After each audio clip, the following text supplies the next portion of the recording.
બનાસકાંઠામાં મોટી ખબર સામે આવી રહી છે। એશિયામાં અગ્રણી સ્થાન ધરાવતી બનાસ ડેરીની ચૂંટણીઓ જાહેર થઈ ગઈ છે।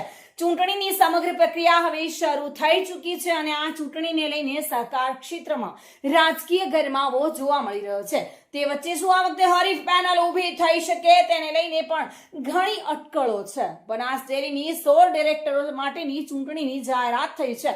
16 માંથી 22 સપ્ટેમ્બર સુધી ઉમેદવારી પત્રો ભરવાની પ્રક્રિયા હાથ ધરાશે। 23 સપ્ટેમ્બરે ઉમેદવારી પત્રોની ચકાસણી થશે અને 10 ઓક્ટોબરે ચૂંટણી માટે મતદાન યોજાશે। 11 ઓક્ટોબરે મતગણતરી થશે અને નવા ડિરેક્ટરોના નામ જાહેર થશે। નોંધનીય છે કે બનાસ ડેરીની સ્થાપના સ્વ ગલબાભાઈ નાનજીભાઈ પટેલે કરી હતી અને ત્યારબાદ દલુભાઈ દેસાઈ, પરથીભાઈ ભટોળ અને છેલ્લા 7 વર્ષથી શંકરભાઈ ચૌધરી ચેરમેન પદે છે।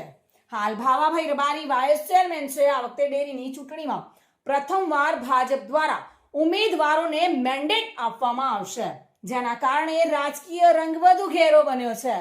દૂધ મંડળીઓમાં મતદારોના ઠરાવની પ્રક્રિયા હાથ ધરાઈ છે અને બનાસ ડેરીની આ ચૂંટણીને લઈને સહકાર જગત સાથે રાજકીય ક્ષેત્રમાં પણ ભારે ચર્ચા ચાલી રહી છે।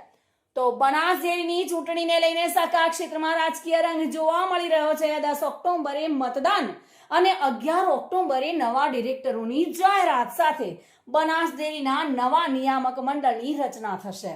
જો કે શું આ વખતે હરીફ પેનલ ઊભી થઈ શકે તેને લઈને અટકળો તેજ બની છે।